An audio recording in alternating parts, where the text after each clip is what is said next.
সব ধরনের জ্বালানি তেলের দাম লিটারে বাড়ল ১ টাকা। ৪ বিভাগে গুড়ি গুড়ি বৃষ্টির সম্ভাবনা, পড়তে পারে ঘন কুয়াশাও। জানাবো আওয়ামী লীগ বিরোধী রাজপথের আন্দোলনে জয়ী হয়েও হতাশ যারা। এবং সর্বশেষ জানাবো দাওয়াত খেয়ে ফেরার পথে বাস চাপায় স্ত্রী ও বোন সহ প্রাণ গেল প্রবাসীর। এতক্ষণ শুনছিলেন সংবাদ শিরোনাম, এবারে বিস্তারিত। তবে তার আগে অনুরোধ থাকবে আমাদের চ্যানেলটি সাবস্ক্রাইব করে বেল আইকনটি ক্লিক করুন। সব ধরনের জ্বালানি তেলের দাম লিটারে বাড়ল ১ টাকা। জ্বালানি তেলের স্বয়ংক্রিয় মূল্য নির্ধারণ নির্দেশিকা বিষয়ক প্রজ্ঞাপনের আলোকে ফেব্রুয়ারি মাসের জন্য জ্বালানি তেলের নতুন মূল্য নির্ধারণ করেছে সরকার। এতে চলতি মাসের জন্য সব ধরনের জ্বালানি তেলের দাম প্রতি লিটারে ১ টাকা বৃদ্ধি করা হয়েছে।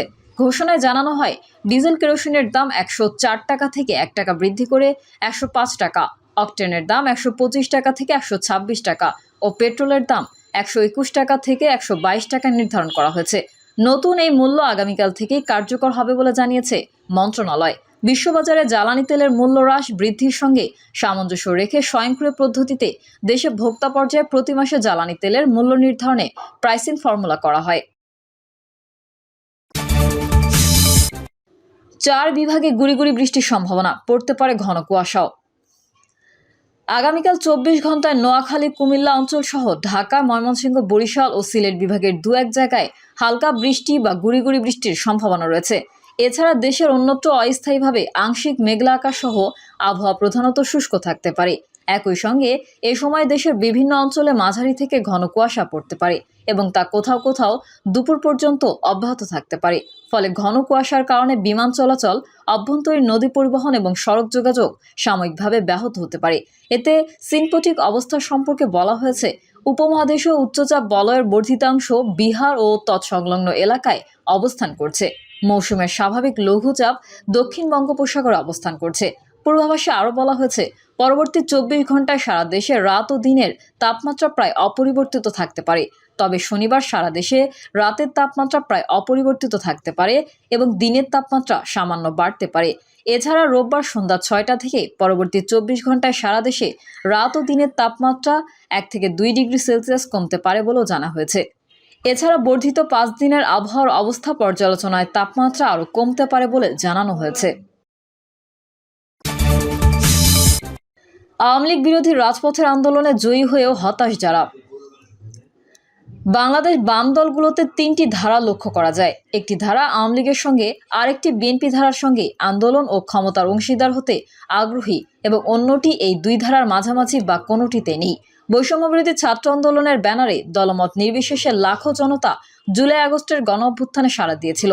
এক অভূতপূর্ণ অভ্যুত্থানের মাধ্যমে স্বৈরাচারী শেখ হাসিনার পতন হয়। সেই আন্দোলনে কিছু বাম দলও ছিল। গণতন্ত্র প্রতিষ্ঠার লড়াইয়ে নিজেদের সাধ্য অনুযায়ী রাজপথে সরব থাকা বাম দলগুলো হলো বাম গণতান্ত্রিক জোট, গণতন্ত্র মঞ্চ, গণতান্ত্রিক বাম ঐক্য এবং ফ্যাসিবাদ বিরোধী বাম মোর্চা সহ বাম ঘরানার আরও একাধিক রাজনৈতিক জোট। আওয়ামী লীগ বিরোধী রাজপথের আন্দোলনে জয়ী হয়েও হতাশ তারা। দীর্ঘ আন্দোলন সংগ্রামের মধ্যে দিয়ে রাজনীতির মাঠে বিজয় ছিনিয়ে আনতে পারলেও এখন স্বস্তিতে নেই তারা। টিকে থাকার লড়াই দেখা গেছে তাদের মধ্যে। বাম দলগুলো নিজেদের শক্তির বিষয়ে অবগত। কোনো বাম দলই দাবি করতে পারবে না যে তাদের নিজস্ব শক্তি দিয়ে সংসদে একটি আসন পেতে পারে। বাংলাদেশের ওয়ার্কার্স পার্টি, জাতীয় সমাজতান্ত্রিক দল জাসদ, সাম্যবাদী পার্টি, ন্যাশনাল আওয়ামী পার্টি, গণতান্ত্রিক পার্টি, গণ আজাদী লীগ, গণতান্ত্রিক মজদুর পার্টি, বাংলাদেশের সমাজতান্ত্রিক দল, কমিউনিস্ট কেন্দ্র সহ বাম ঘরানার রাজনৈতিক দলের মধ্যে বড় একটি অংশ ১৪ দলীয় জোটের ব্যানারে দীর্ঘদিন আওয়ামী লীগের সঙ্গে ছিল। গত ৫ই আগস্ট জোটের প্রধান ও সাবেক প্রধানমন্ত্রী শেখ হাসিনার দেশ ছেড়ে পালানোর অবস্থা দেখে এরা হতাশ। একই সঙ্গে আওয়ামী লীগের মতো নিজেরাও এখন অস্তিত্ব সংকটে ভুগছে। দলগুলো মাঠে টিকে থাকার পথ খুঁজছে। ১৪ দলীয় জোটভুক্ত বাম ঘরানার রাজনৈতিক দলের বাইরে বাম গণতান্ত্রিক জোট, গণতন্ত্র মঞ্চ, গণতান্ত্রিক বাম ঐক্য এবং ফ্যাসিবাদ বিরোধী বাম মোর্চা সহ বাম ঘরানার আরও একাধিক রাজনৈতিক জোট ও দল গণতন্ত্র প্রতিষ্ঠার লড়াইয়ে নিজেদের সাধ্য অনুযায়ী রাজপথে সরব এবং সক্রিয় ছিল। দীর্ঘ আন্দোলন সংগ্রামের মধ্যে দিয়ে রাজনীতির মাঠে বিজয় ছিনিয়ে আনতে পারলেও এখন স্বস্তিতে নেই তারাও। ডক্টর মোহাম্মদ ইউনূসের নেতৃত্বাধীন বর্তমান অন্তর্বর্তীকালীন সরকারের কাছে চাওয়া পাওয়ার হিসাব মেলাতে পারছে না এই দলগুলোর শীর্ষ নেতারা। বিশেষ করে সরকারের তরফ থেকে ত্রয়োদশ জাতীয় সংসদ নির্বাচনের রোডম্যাপ ঘোষিত না হয় হতাশ তারা।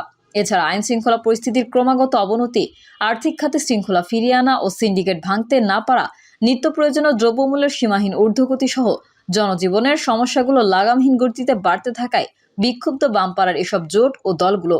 এই প্রসঙ্গে দেশের প্রবীণ বামপন্থী রাজনীতিবিদ ও বাংলাদেশ কমিউনিস্ট পার্টির সাবেক সভাপতি মুজাহিদুল ইসলাম সেলিম যুগান্তরকে বলেন, মুক্তিযুদ্ধের চেতনার আলোকে দ্বিদলীয় রাজনীতির বাইরে সমাজতন্ত্র অভিমুখী সমাজ বিপ্লবের লক্ষ্যকে সামনে রেখে আমরা আগাগোড়াই নিজেদের রাজনৈতিক কৌশল নিয়ে অগ্রসর হয়েছি, এখনো হচ্ছি।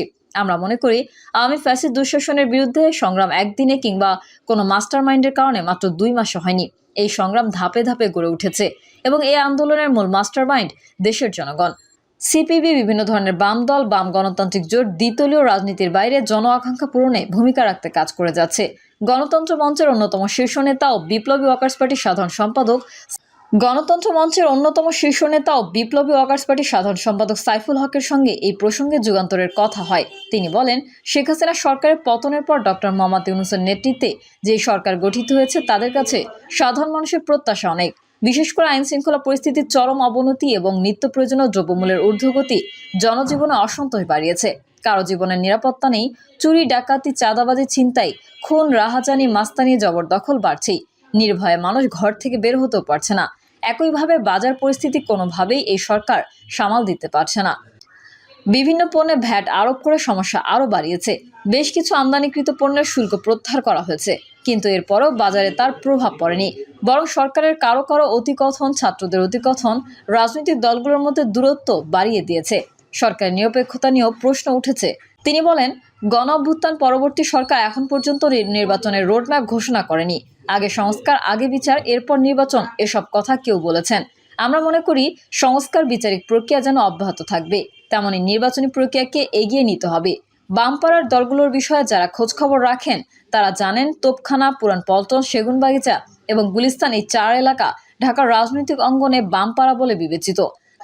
নিবন্ধিত অনিবন্ধিত মিলিয়ে দেশে প্রায় অর্ধশত বাম ঘরানার রাজনৈতিক দলের কেন্দ্রীয় কার্যালয় এই এলাকায়।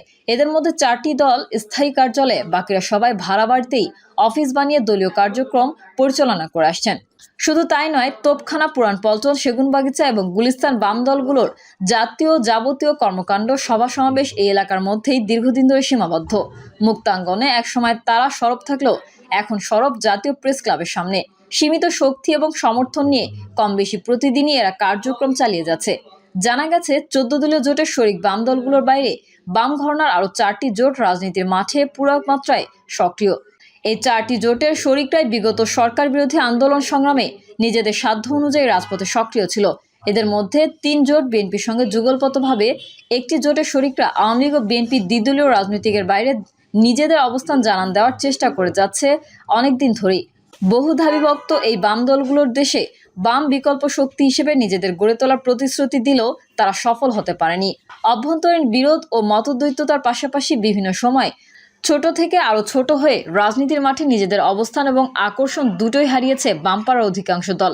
বামপাড়ার এই দলগুলোর বিষয়ে খোঁজ নিয়ে জানা গেছে, গণঅভ্যুত্থানে প্রধানমন্ত্রীর পদ ছেড়ে শেখ হাসিনা ভারতে পালানোর পর এই জোট এবং জোটের শরিক বাম ঘরানার দলগুলোর অস্তিত্ব রক্ষা নিয়ে প্রশ্ন উঠেছে।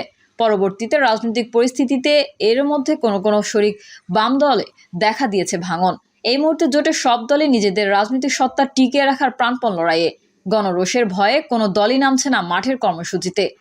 গণঅভ্যুত্থান পরবর্তী 5 মাস এবং দল রাজনৈতিকভাবে কার্যত বিচ্ছিন্ন এবং নিষ্ক্রিয়, অনেকটাই ছন্দহারা। জানতে চাইলে এই প্রসঙ্গে বাংলাদেশ ওয়ার্কার্স পার্টির পলিট ব্যুরোর এক সদস্য নাম প্রকাশ না করার শর্তে যুগান্তরকে বলেন, আচমকা ক্ষমতা হারিয়ে আওয়ামী লীগ নিজেরাই ঢুকছে। বাম ঘরানা সহ জোটের অন্য শরিক দলগুলোর ভাগ্যেও নিয়ে এসেছে বিপর্যয়। জানতে চাইলে এই প্রসঙ্গে বাংলাদেশের ওয়ার্কার্স পার্টির পলিট ব্যুরোর এক সদস্য নাম না প্রকাশ করতে যুগান্তরকে বলেন, আচমকা ক্ষমতা হারিয়ে আওয়ামী লীগ নিজেই ঢুকছে। বাম ঘরানা সহ জোটের অন্য শরিক দলগুলোর ভাগ্যেও নেমে এসেছে বিপর্যয়।